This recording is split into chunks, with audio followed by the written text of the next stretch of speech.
Fala-vos Ezequiel Mota, domingo hoje chuvoso, mas graças a Deus estamos todos bem, não é? Porque a chuva também é bênção, que seria de todos nós se não chovesse, não é?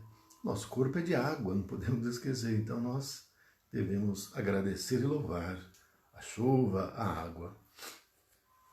Hoje é domingo e na Casa Espírita Maria de Nazaré, nós teríamos hoje a palestra espírita às 9 da manhã, e também a campanha da Fraternidade Alta de Souza. Mas, com a pandemia, o isolamento social, a quarentena, nós continuamos com as palestras, só que às 18 horas. Então, nós vamos agora dar início às palestras, agradecendo já desde agora a todos que estão ouvindo agora, assistindo e depois também.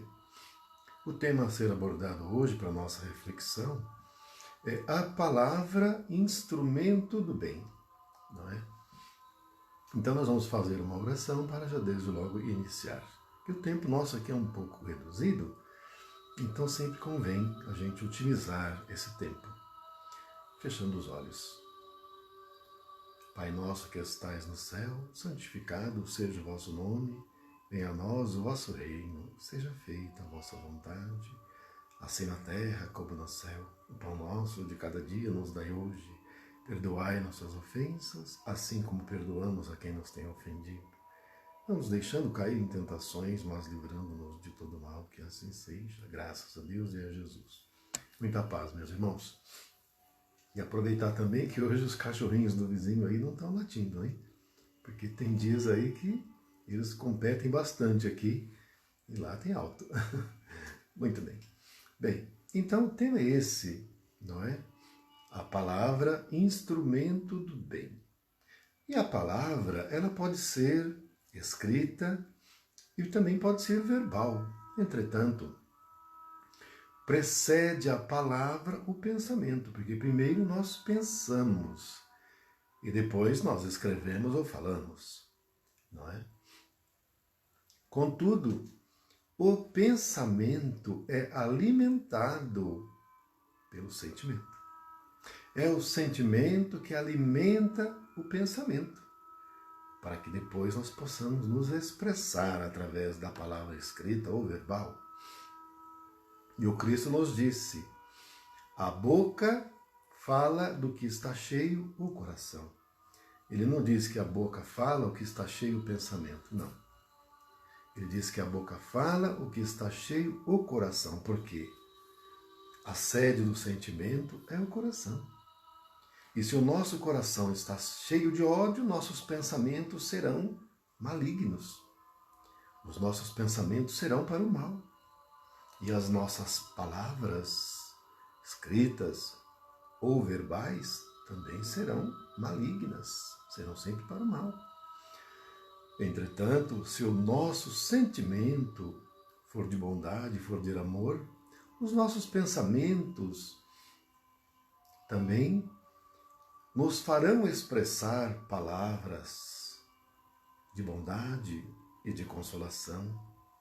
Por isso Cristo disse de que adianta ganhar o mundo e perder a sua alma. E ele disse também que nós deveríamos nos preocupar e nos esforçar para conquistar as riquezas que o ladrão não pode roubar, e nem a traça corroer.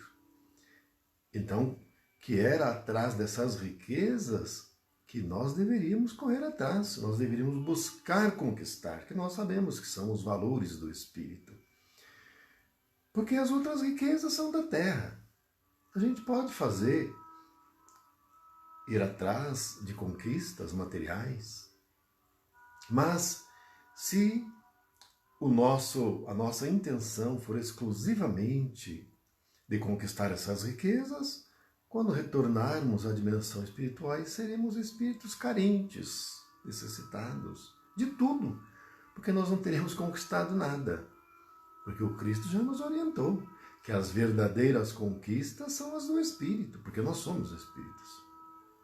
Nós não somos seres materiais. Não é? Por isso que o Cristo falou também que os meus pensamentos não são os seus pensamentos, Porque os pensamentos do Cristo sempre foram orientados pelo amor, pela bondade, pelo bem comum, porque o Cristo era e é unificado com o Pai. Então, sendo o sentimento do Cristo um sentimento amoroso, seus pensamentos sempre foram amorosos. Foram e são, não é? E, portanto, as palavras do Cristo só podiam ser palavras de amor, não é? E os nossos? E os pensamentos e os sentimentos da esmagadora parcela da humanidade encarnada e desencarnada, mas vamos falar da encarnada, não é? Vivendo dentro do materialismo e dentro do egoísmo. São pensamentos voltados às conquistas materiais e do poder temporal. Por quê? É o egoísmo que comanda os nossos pensamentos, não é? E é por isso também que os espíritos cujo sentimento é voltado para o egoísmo e para a materialidade, quando essa criatura não consegue isso, ela acha que não vale a pena mais viver, por isso que se suicida. Os espíritos que se suicidam, na sua totalidade, sem sombra de dúvida, são espíritos materialistas.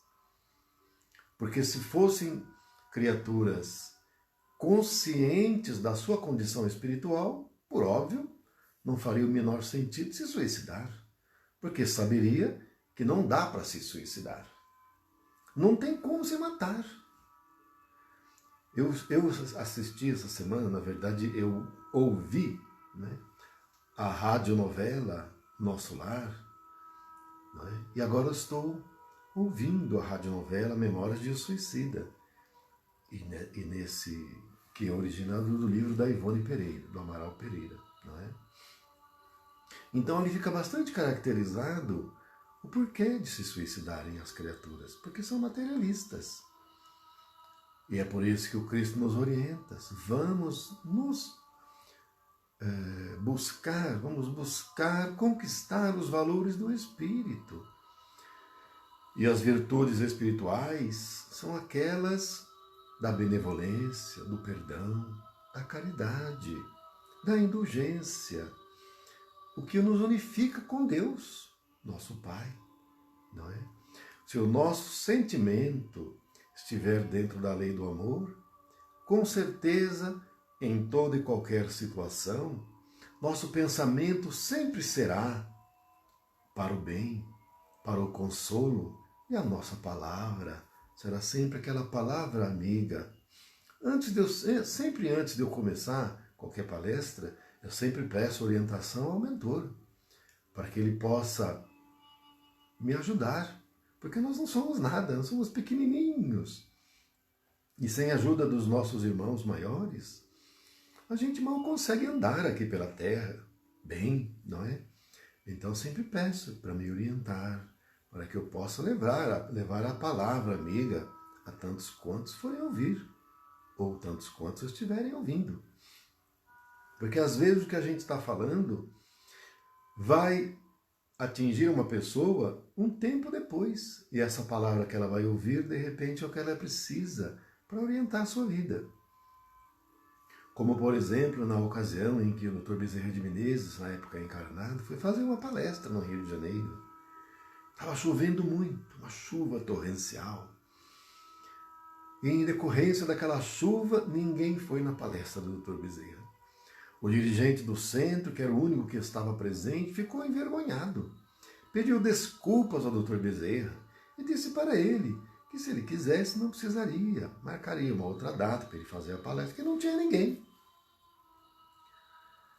Quando, de repente, entrou uma pessoa, toda molhada, entrou e sentou lá, num dos bancos.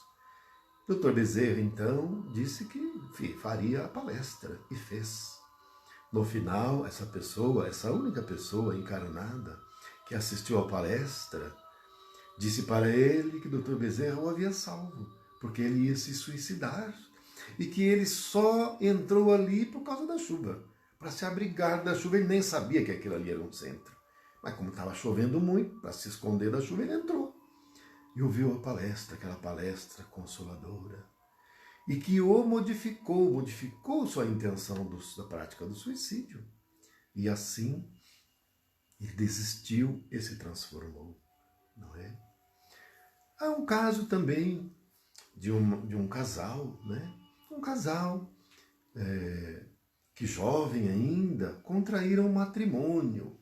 E a jovem esposa era a pessoa mais feliz que existia na face da terra, porque o que ela mais queria era casar-se.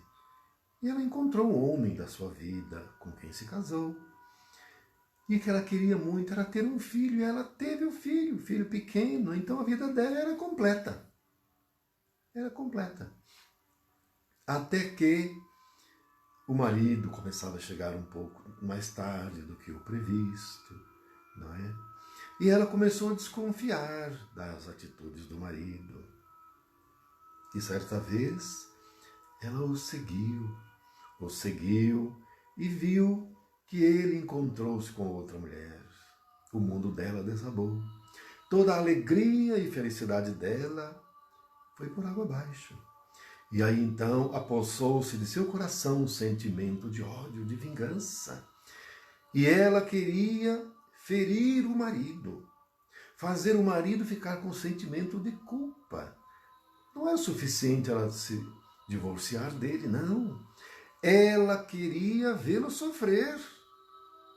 Vocês vejam como o sentimento alimenta os nossos pensamentos. E aí qual foi o pensamento dela? Suicidar-se. Porque com o suicídio dela, ela pensou que faria o marido sofrer, mas isso para ela ainda não era o suficiente. Ela pensou em se suicidar e também levar o filho do casal que o marido adorava. Esse filho, o único filho, o marido amava, era a paixão do marido. O marido, com esse filho, era um grude. E aí o que ela pensou? Eu quero vê-lo sofrer, ficar com sentimento de culpa. Então, eu vou levar o nosso filho e me jogo da ponte com ele, matando-me e matando o nosso filho. Aí ele irá sofrer o sentimento dela de ódio, de vingança. Fazia os pensamentos dela tramarem uma ação terrível. E assim ela fez. Depois que o marido saiu de casa, um dia de manhã, ela pegou o filho do casal, um menininho de 3 anos. Mal conseguia andar, carregou o menino pela mão e saiu endoidecida pelas ruas. Quando ela estava chegando já perto de um viaduto, ela foi atravessar a rua para pular daquela ponte. Mas o filho dela, não se sabe porquê, soltou-se da mão dela de repente para pegar um panfleto que ele viu. Estava correndo assim na rua, o vento levando o menino. Desculpe. O menino foi pegar o panfleto e pegou. E quando ele fez isso, ela ficou muito nervosa, porque ela ficou preocupada. O menino podia ser atropelado para uma rua que passava muito carro. E segurou o menino com brutalidade e puxou. Né? Mas vocês vejam o contrassenso. Ela queria se matar e matar o menino, mas quando o menino soltou da mão dela, ela ficou preocupada. Então, na realidade, no fundo, não era bem isso que ela queria, porque o que ela queria era ferir o marido, no fundo. Né? E aí, então, ela se aproximou lá da ponte, do viaduto, para pular, quando ela viu que o menino segurava um panfleto. Era um panfleto espírita. Ela pegou, leu a mensagem escrita no panfleto de consolação, falando a respeito do perdão. Quando ela leu aquilo, começou a chorar. Caiu em si da loucura que iria fazer. E ela viu o nome do centro espírita fixado no panfleto e o endereço. Ela desistiu naquele momento do suicídio. Voltou para casa. E em seguida começou a frequentar o centro. A ir para saber, para se inteirar. E a partir daquele dia começou a sua transformação.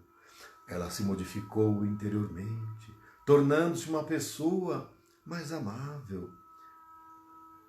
E aí o marido começou a perceber a mudança. E ele chegava em casa e a mulher não estava, porque as reuniões no centro espírita eram à noite.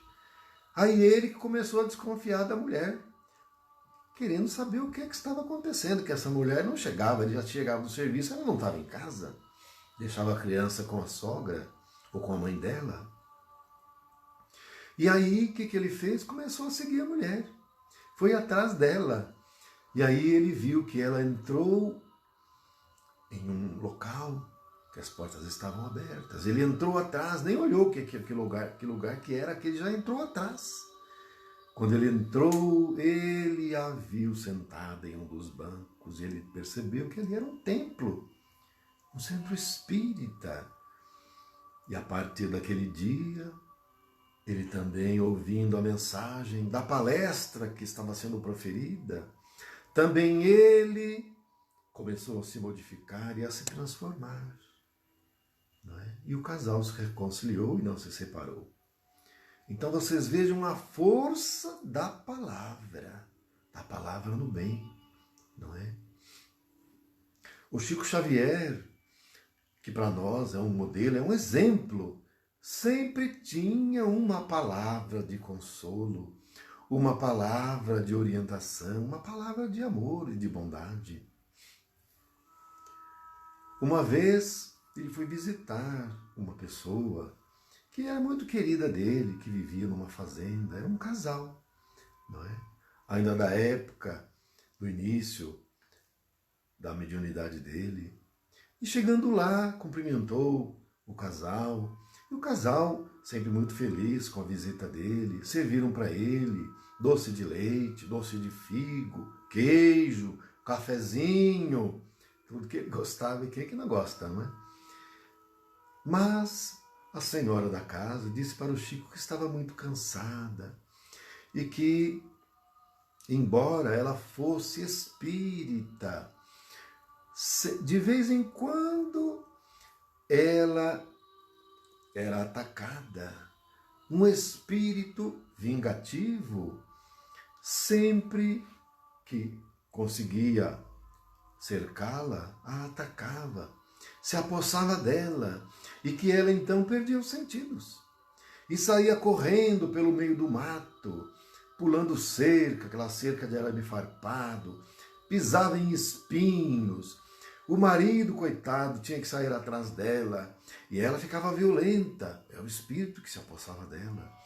E não deixava ele segurar, dava soco, pontapé, caía-se, rolava pelo chão, e voltava para casa toda machucada. Ela dizia que já estava cansada e que também tinha muito dó do marido, coitado, já estava com idade. E aí então pediu para o Chico uma orientação, uma palavra de consolo, uma palavra que pudesse reconfortá-la. E o Chico então disse assim para ela: "Ah, minha irmã, para isso você trabalha até cair, porque aí o espírito não encontrará nem forças mais para fazê-la andar, para fazer o que ele quiser." A partir desse dia, ela se engajou em 2 trabalhos voluntários e ainda um terceiro numa casa espírita. E não havia tempo para nada. As atividades domésticas e as atividades assistenciais no centro tomavam todo o tempo dela. A partir daí, não teve mais essas investidas do espírito vingador. Então nós vemos como a palavra pode nos ajudar, não é? Mas sempre pensar que a palavra tem precedido o pensamento esse que é alimentado pelos nossos sentimentos e emoções. É por isso então que aquele que não é senhor e que não controla suas emoções é um escravo, porque vive pelo instinto. É como a pessoa que fala: A minha educação depende da sua. Então, se uma pessoa não for educada com ela, ela não vai ser educada com a pessoa. Então, qual é a personalidade que a pessoa tem? Nenhuma. Porque sempre vai depender do outro e nunca dela. Então, as nossas emoções, se nós não tivermos o controle dela, não formos o senhor das nossas emoções, nós podemos agir, muitas vezes, de forma impulsiva. E com isso, gerar situações deletérias, que trarão e poderão trazer consequências drásticas e de muita dor e aflição para o futuro. Muitas vezes, para séculos, quando não milênios. Há atitudes e há ações nossas que podem gerar consequências que poderão levar séculos para que nós possamos nos reequilibrar. Então é preciso lutar e utilizar sempre aquele axioma que temos na casa espírita da reforma íntima. A reforma íntima é a mudança dos nossos sentimentos, não é? E é por isso que em toda casa espírita o lema é sempre esse, reforma íntima. Sem a reforma íntima nós não nos modificamos, nós continuamos do mesmo jeito. E nós não nascemos, nós não reencarnamos para ficar do mesmo jeito, não. Nós reencarnamos para melhorar, sempre melhorar. E vocês vejam como o nosso sentimento, alimentando o nosso pensamento, gerarão as palavras que nos trarão quedas ou ascensão. Nós vejamos o próprio caso do Paulo de Tarso, cujo nome dele não era esse antes, era Saulo.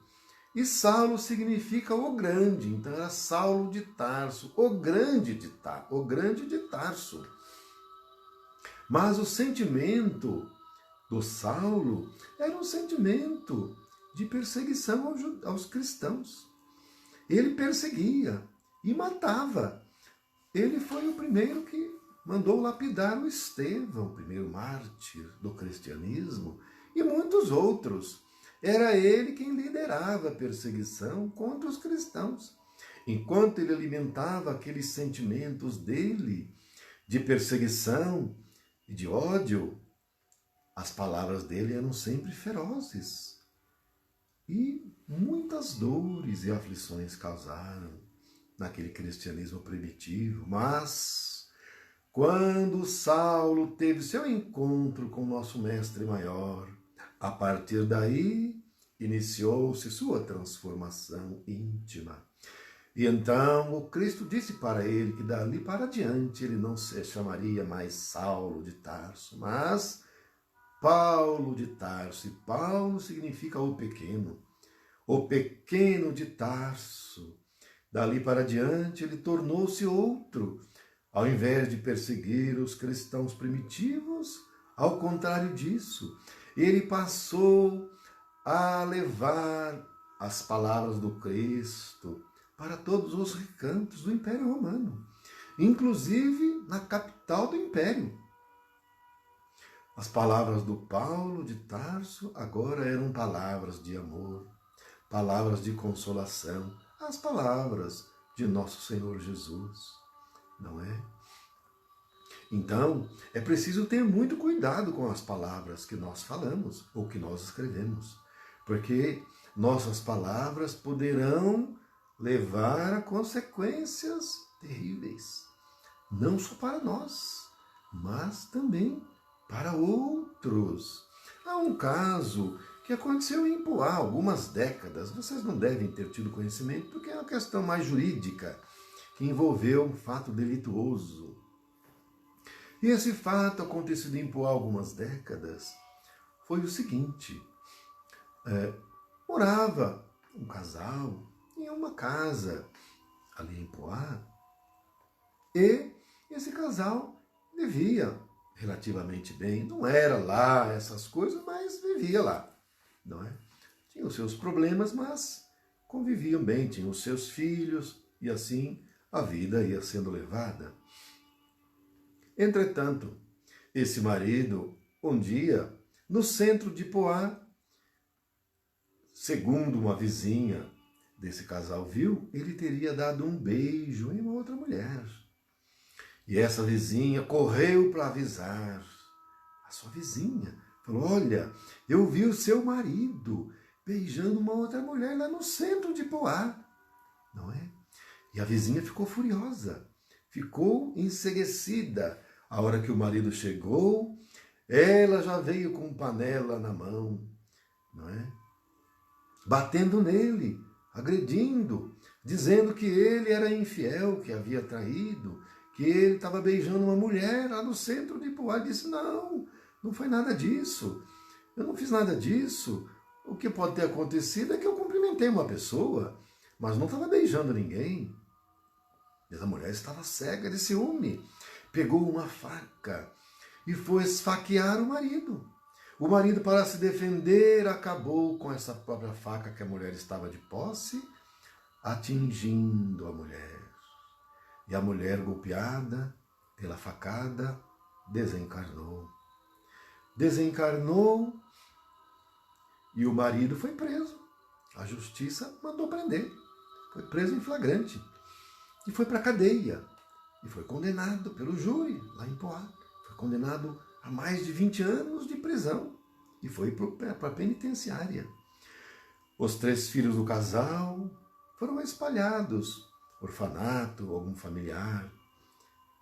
Então vocês vejam o que a palavra dessa vizinha, que foi levar lá para a sua vizinha, o que ela achou que tinha visto, gerou de consequência. Mas essa vizinha nem testemunha foi chamada para fazer parte do processo. Ela não apareceu. Agora, espiritualmente falando, ela tem alguma responsabilidade? Na justiça humana não tem nenhuma. Aliás, a justiça humana nem ficou sabendo disso, só depois. De qualquer maneira, ela não poderia ser responsabilizada pelo ato praticado. Mas espiritualmente falando, ela teve responsabilidade pelo desfecho terrível? Sim, ela teve. Porque aquele desfecho com certeza não aconteceria se ela não tivesse levado sua palavra de discórdia, de fofoca para a vizinha. Provavelmente nada disso teria acontecido. Então é por isso que precisamos ter muito cuidado com o que nós falamos. Mas se o nosso sentimento é um sentimento vaidoso, é um sentimento de malevolência, não é? Aí então a gente não vai conseguir deixar de falar o que viu e o que não viu, porque tem muita coisa que a gente não deve falar. Devemos silenciar. Nem toda palavra deve ser dita e escrita. Muitas vezes o silêncio é o melhor caminho, é a melhor alternativa, não é? Uma vez, uma pessoa que era meio ociosa, não é? Mas não era uma pessoa ruim, uma pessoa boa até, não é? Contraiu uma doença na perna, uma ferida que não sarava. Saía pus.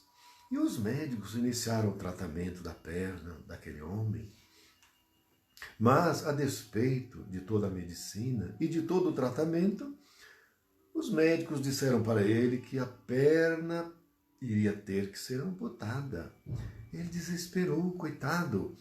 E aí então, embora morando na Bahia, escreveu para Chico Xavier e pedindo para o Chico Xavier interceder junto aos espíritos para ajudá-lo, porque ele não podia ficar sem a perna. E aí então o Chico, ao receber aquela carta, depois mandou uma outra de volta e disse que o caso era grave mesmo, era um caso muito grave. Mas disse para ele na carta que não era sem solução, mas que para isso ele precisaria mudar o seu procedimento. Ele, que era uma pessoa ociosa, deveria começar a trabalhar e muito no bem. A partir disso, ele passou também a frequentar o centro espírita e também a servir em vários trabalhos voluntários no centro. E com isso regrediu a doença dele e os médicos ficaram estupefatos, não acreditavam naquilo. Então, vocês vejam que as nossas ações geram consequências no próprio corpo, nossas atitudes. Se é de preguiça, o corpo reage. Mas, sobretudo, nós vemos o que a palavra amiga, o que a palavra de consolo, o que a palavra de bondade do Chico Xavier trouxe e modificou a vida desse nosso irmão, não é? Então, as palavras de nosso Senhor Jesus Cristo e também as palavras de Chico sempre foram palavras de amor, palavras de consolação, palavras que sempre visam e visaram nos elevar. Cristo sempre falou que nós deveríamos amar uns aos outros, porque se não fosse assim, nós não conseguiríamos sair da encarnação com conquistas verdadeiras. Porque se nós amarmos só a nós mesmos, será o quê? A expressão do egoísmo e não do amor. O amor é a expressão do bem. E o bem é quando a gente quer o bem comum, o bem para todos. Isso é o amor. Porque Deus sustenta todo o universo infinito com o seu amor. O universo infinito é um universo de amor e de equilíbrio. E como nós somos filhos de Deus, nós também temos esse germe de amor dentro do nosso coração. E o Cristo, que é aqui na Terra para nós um Pai, porque nos orienta e nos está conduzindo. E Ele disse que nós somos deuses e que poderíamos fazer tudo o que Ele fez, tudo o que Ele faz e muito mais. Então, o que nós precisamos fazer é buscar seguir os conselhos de nosso Senhor, porque Ele sabe muito mais do que nós mesmos dos nossos potenciais. Ele nos deixou o caminho para a gente seguir. Ele disse para os seus discípulos: eu vos dou um novo mandamento. Porque havia os 10 mandamentos. Então ele falou: eu vos dou um novo mandamento. E esse mandamento é o mandamento do amor. Amar a Deus sobre todas as coisas e ao próximo como a nós mesmos. Somente amando um ao outro, ou seja, atendendo ao novo mandamento de nosso Senhor, é que nós vamos conseguir ter pensamentos amorosos e, portanto, palavras também amorosas. Palavras amorosas essas que serão palavras de consolo aos nossos irmãos. Quantas pessoas não nos procuram muitas vezes, cada um de nós, e que basta uma palavra muitas vezes. Ao invés de criticarmos a atitude da pessoa que está no erro, porque a crítica nem sempre ela traz boas coisas, nem sempre ela é benéfica. Muitas vezes você precisa até silenciar. Um abraço muitas vezes vale mais do que 1000 palavras. E uma palavra de consolação vale muito mais do que 1000 palavras também. Então é por isso que a doutrina espírita, para nós, é a doutrina mais consoladora do que qualquer uma das outras, porque a doutrina espírita é o cristianismo redivivo. É a palavra de nosso Senhor, é a terceira revelação, não é? E nós que estamos dentro da doutrina espírita, devemos nos sentir privilegiados. Porque quantas pessoas, planeta afora, têm esse conhecimento que nós temos da doutrina espírita? Tem o conhecimento de saber que nós somos espíritos. Tem o conhecimento de saber que o suicídio é uma ilusão. Que a morte não existe. Que apenas nós mudamos de dimensão. Mudamos de plano, que só o corpo é que morre. Tudo neste mundo se transforma. Porque é um mundo de transição, é um mundo transitório. Não é um mundo real e verdadeiro. O mundo real e verdadeiro é o mundo espiritual. Não é aqui, não. Aqui é como um palco onde nós ingressamos nele, através do mergulho na matéria, acoplando-nos a um corpo desta dimensão, um corpo carnal, para, através das experiências expiatórias e provacionais, possamos conquistar as virtudes que o Cristo nos ensinou, que são aquelas que o ladrão não rouba e nem a traça corrói, que são as virtudes do intelecto, mas, sobretudo e principalmente, as virtudes do espírito, as virtudes morais. Essas são as que verdadeiramente valem, porque elas penetram e passam a fazer parte da nossa intimidade. E quando então formos nos expressar através do pensamento e da palavra, essas virtudes é que alimentarão nossos pensamentos e nossas palavras. E não é por outra razão que aqui estamos, não é? Porque vejamos, meus amigos, nós estamos já a um passo ou meio passo do final deste mundo de expiações e provas. Já dando aquele passinho, quase aquele meio passo para ingressar no mundo de regeneração. E qual vai ser a tônica do nosso sentimento nesse novo ciclo, nesse novo mundo de regeneração? Será o da paz, será o da concórdia, será o do amor. Não poderá ser o do mal, que leva à violência, porque o Cristo disse que bem-aventurados os pacíficos, porque herdarão a terra. Então o nosso coração não poderá estar em estado de violência, e nem em estado de mal e de guerra, porque nos impedirá. As portas se fecharão para nós continuarmos nosso processo evolutivo nesse novo ciclo regenerativo. Se nós mantivermos o nosso coração cheio de ódio, cheio de sentimentos de vingança, cheio de sentimento de maldade, que inevitavelmente leva à violência, nós teremos que ser expurgados para mundos inferiores, primitivos, ou de expiações e provas no início. É por isso, então, imperioso que acalmemos o nosso pensamento, sobretudo, que modifiquemos os nossos sentimentos, sempre para o bem e para o amor.